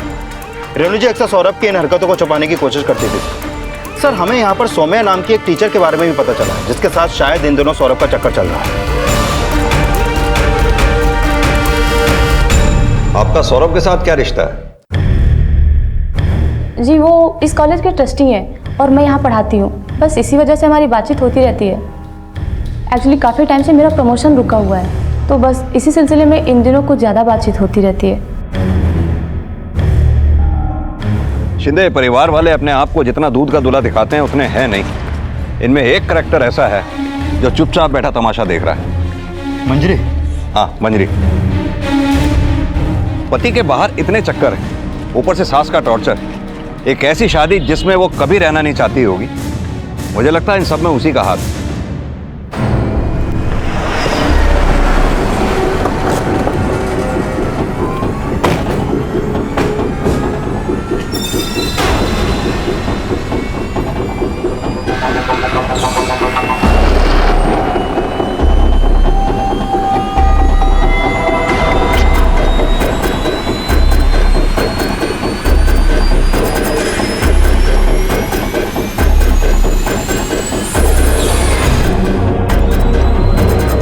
सर, कुछ नहीं मिला।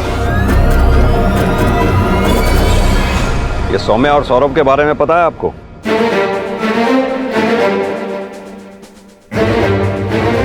जी, मैं सौरभ के बारे में सब कुछ जानती हूँ। उसे अपने आसपास लड़कियों और औरतों का होना बहुत अच्छा लगता था। कई बार तो एक साथ उसकी 3-4 गर्लफ्रेंड्स होती है। फिर तो सौम्या और सौरभ के बीच में क्या रिश्ता है ये भी अच्छी तरह से पता होगा आपको। जी हाँ, वो एक दिन। मैं प्रेग्नेंट हूँ और इस बच्चे का बाप सौरभ है। मैं इस बच्चे का अबॉर्शन नहीं कराऊंगी। मुझे सौरभ के साथ रहना है। ये पॉसिबल नहीं है। मैं कुछ नहीं जानती, मैं अबॉर्शन नहीं कराऊंगी। देखो, सौरभ की मंजरी के साथ शादी हो चुकी है। अगर सौरभ तुम्हारे साथ शादी करता भी है तो लोग दूसरी बीवी को क्या कहते पता है ना। देखो, अगर अपनी जीत छोड़ के तुम अबॉर्शन करवाओगी तो मैं तुम्हें 5 लाख रुपए कैश, साथ ही साथ सैलरी में इंक्रीमेंट और प्रमोशन दे सकती हूँ। फैसला तुम पे है।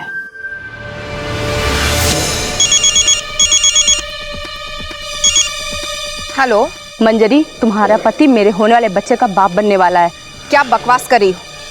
कौन हो तुम? मैं कोई बकवास नहीं कर रही हूँ। अगर तुम्हें भरोसा नहीं है तो तुम खुद कॉलेज आकर अपनी सास से पूछ लो।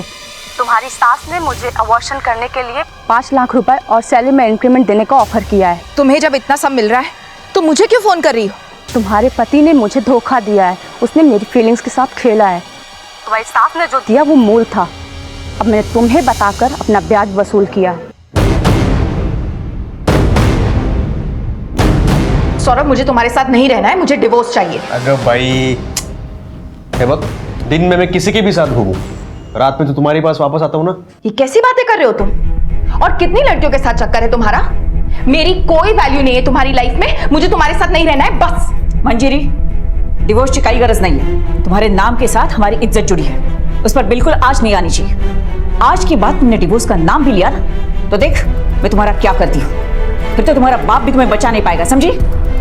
उस औरत ने तो मेरी जिंदगी बर्बाद कर दी। अच्छा वो मर गई। हमारी शादी को तो सिर्फ एक सौदा समझा उसने। हमेशा अपने सौरभ की तरफदारी करती थी, शायद इसीलिए भगवान ने उसे उठा लिया।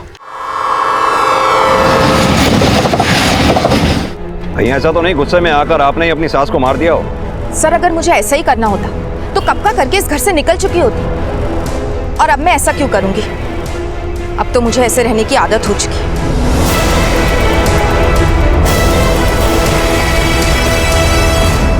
जो कुछ भी पुलिस को सौरभ के बारे में पता चला था वो काफी चौंका देने वाला था, लेकिन उससे भी ज्यादा चौंका देने वाली बात यह थी कि एक मां होकर भी रेनू सौरभ को सुधारने की बजाय उसकी गलतियों पर पर्दा डालने का काम करती थी। रेनू ने अपने स्वभाव के कारण अपने कई दुश्मन बना लिए थे। पुलिस इन्वेस्टिगेशन में ऐसे कई तथ्य सामने आए जिन पर रेनू ने झूठ की चादर डाल रखी थी और जो अब परत दर परत खुल रहे थे। और मंजरी के बयान से यह साफ था कि रेनू पाटिल अपने कॉलेज की प्रतिष्ठा को बचाने के लिए किसी भी हद तक जा सकती थी, फिर उसके लिए चाहे सच को छिपाने के लिए कोई भी कीमत क्यों न देनी पड़े। पर क्या मंजरी और किशोर के बीच का कोई सच अब भी छुपा हुआ था जो सामने आना बाकी था? बस कुछ ही दिनों की बात है मंजरी, सब कुछ ठीक हो जाएगा। जिंदगी हमें दूसरा मौका जरूर देगी। मुझे नहीं लगता मेरी तकदीर मुझे दूसरा मौका देगी।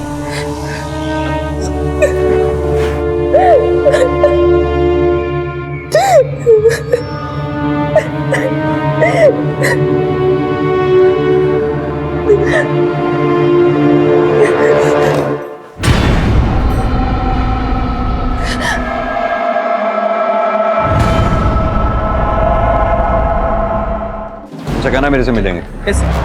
सर एक खास बात पता चली है, जिस दिन रेनू जी इंदौर के लिए निकली थी ठीक उसी दिन से उनकी नौकरानी लक्ष्मी उस घर में नजर नहीं आ रही है। कहीं इस केस में उसका कोई कनेक्शन तो नहीं? देखो लक्ष्मी, चुप रहने से कोई फायदा नहीं। जब तुमने कुछ किया ही नहीं तो फिर डरने की कोई बात नहीं है। जो कुछ जानती हो सब बता दो। सब हमने काम नहीं छोड़ा था, रेनू मैडम ने हमें खुद निकाल दिया था। निकालने की कोई खास वजह? घबराओ मत, जो कुछ भी जानती हो सब सच सच बता दो। सब जिस रात रेनू मैडम इंदौर जाने वाली थी उसी दिन की बात है।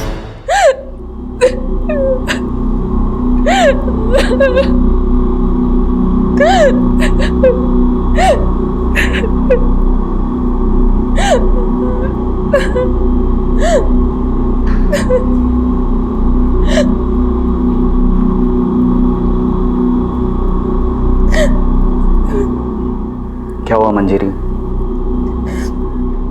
देखो रोने से कुछ नहीं होने वाला। जो हुआ है उसे भूल जाओ और जो है उसे एक्सेप्ट करके आगे बढ़ो, समझी तुम?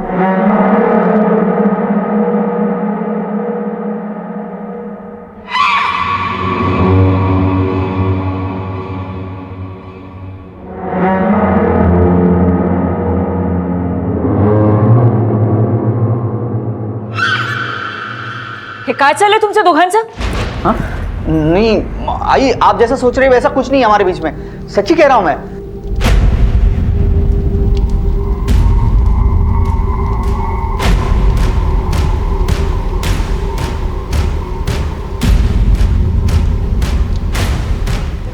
लक्ष्मी, है ये पैसे। कल से आने की जरूरत नहीं है। बिना काम किए पूरे 1 साल के पैसे मैं इसलिए दे रही हूं ताकि किसी के सामने तू मुंह ना खोले। अगर ऐसी कोशिश भी तूने की तो तू तो जानती है परिवार की इज्जत बचाने के लिए मैं कुछ भी कर सकती हूँ, समझी?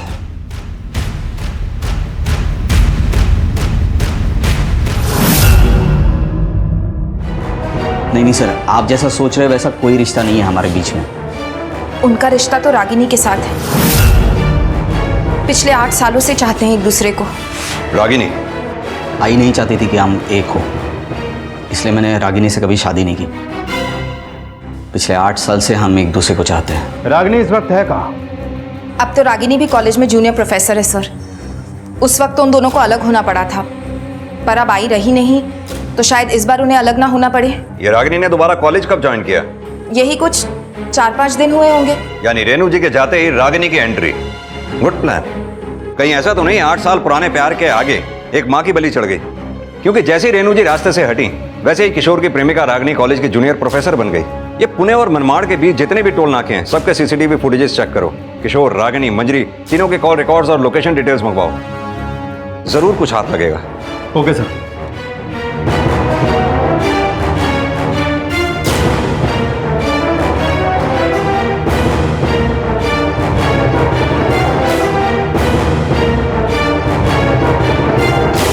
सर मैंने सभी टोल नाकों की सीसीटीवी फुटेज चेक की है। वहां से तो हमारे हाथ कुछ नहीं लगा, लेकिन कॉल रिकॉर्ड में हमारे हाथ एक मेजर कड़ी लगी है। क्या?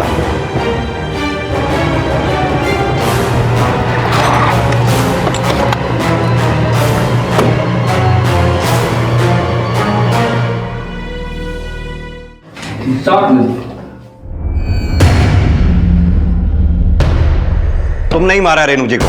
तुम्हारी कार भी हमारे कब्जे में है और उस कार से हमें रेणु जी के ब्लड के स्टेन्स भी मिले।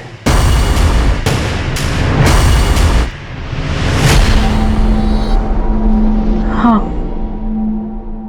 मैंने ही मारा है रेणु पाटिल को। क्यों मारा रेणु जी को? क्योंकि उनकी घटिया सोच ने मेरी जिंदगी उजाड़ के रख दी थी। लेकिन 8 साल बाद किस्मत ने एक बार फिर मुझे किशोर से मिला दिया। किशोर भी मेरी मदद करना चाहता था, मुझे अपनाना चाहता था, लेकिन रेणु पाटिल के जीते जी ये मुमकिन नहीं था। तभी मैंने फैसला किया कि मैं उसे जान से मार दूंगी। रामनाथ को अपने प्लान में कैसे शामिल किया? आखिर मिलता क्या है तुम्हें ड्राइवर की नौकरी करके? इतनी ईमानदारी से नौकरी करते हो और गालियां सुनने को मिलती हैं तुम्हें। ये कहाँ का न्याय है? मैंने सुना है बेटी की शादी के दहेज के लिए तुमने रेणु से पैसे मांगे थे। मिले? नहीं मिले ना? उल्टा शादी कैंसिल होने की वजह से तुम्हारी बेटी ने ही आत्महत्या करने की कोशिश की। कैसे रखोगे जिंदगी भर इसका ख्याल? दवा दारू में बहुत खर्चा होता है। अगर तुमने मेरा साथ दिया तो बहुत जल्द मैं किशोर से शादी करके इस घर की मालकिन बन जाऊंगी। और अगर हमारा प्लान कामयाब हो गया तो तुम मेरे खास आदमी।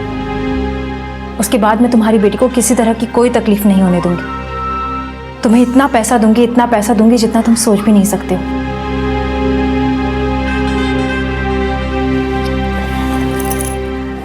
फिलहाल ये लो 1 लाख रुपए, पकड़ो।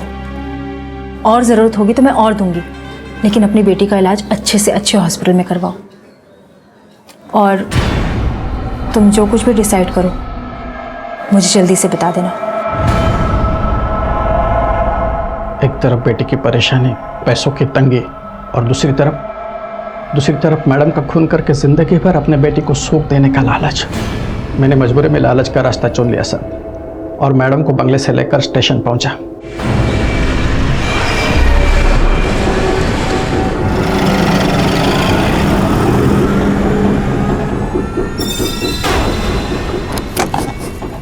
अरे कैसी गाड़ी पार्क कर दी, दरवाजा ही नहीं खुल रहा। रेणु को बेहोश करने के बाद हम उसी की गाड़ी से जंक्शन के बाहर आ गए और फिर उस जगह पहुंचे जहां मैंने अपनी गाड़ी पार्क कर रखी थी।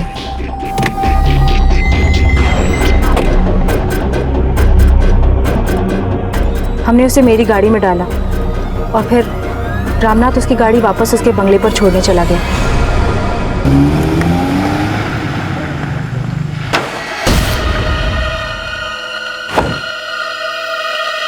रामनाथ के वापस आने के बाद हम इंदौर के लिए निकलने वाले थे।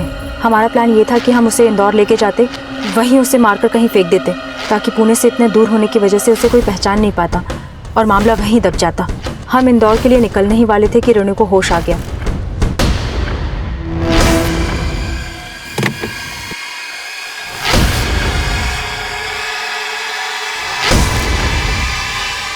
वो हमारे इरादे जान गई थी और हम इंदौर के लिए निकल गए। लेकिन मनमाड़ पहुंचते पहुंचते सुबह हो गई और आगे स्टेट बॉर्डर थी। हम अच्छी तरह से जानते थे कि स्टेट बॉर्डर पर कड़ी चेकिंग होने की पूरी संभावना थी। इसीलिए हमने रेणु की बॉडी मनमाड़ में ही रेलवे ट्रैक पर फेंक दी, ताकि उसकी बॉडी ट्रेन के नीचे आकर कट जाए और कोई शिनाख्त ना कर पाए।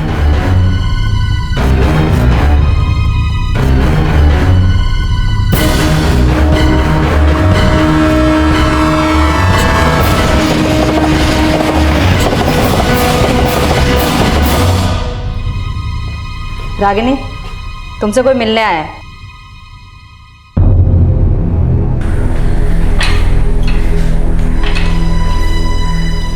काहे केलस तू है रागिनी?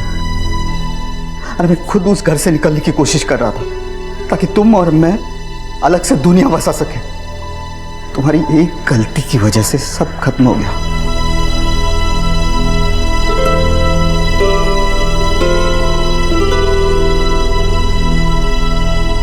रागिनी ने इस मौत की साजिश करके अपने और किशोर के भविष्य को हमेशा के लिए खत्म कर दिया। लेकिन एक सवाल यह भी है कि क्या रेनू की मौत के लिए सिर्फ रागिनी और रामनाथ ही दोषी हैं? रेनू ने अपने अधिकारों को अपना अहंकार बना लिया था और उसका यही अहंकार उसके पतन का कारण बना। याद रखें, अगर बड़ों के प्रति आदर भाव रखना छोटों की जिम्मेदारी है तो बड़ों की भी ये जिम्मेदारी बनती है कि वो अपनी सोच, अपने फैसलों को छोटों पर ना थोपे। इसी विचार के साथ अब मैं अनूप सोनी आपसे विदा लेता हूं। फिर मुलाकात होगी अगले एपिसोड में एक और चौंका देने वाले केस के साथ। तब तक अपना और अपने परिवार का ख्याल रखें और देखते रहें क्राइम पेट्रोल डायल 100। सबक एक को सीख हम सबको। जय हिंद। क्राइम पेट्रोल्स के और भी दिलचस्प कहानी देखने के लिए हमारे चैनल को सब्सक्राइब करें और बेल आइकॉन दबाना न भूलें।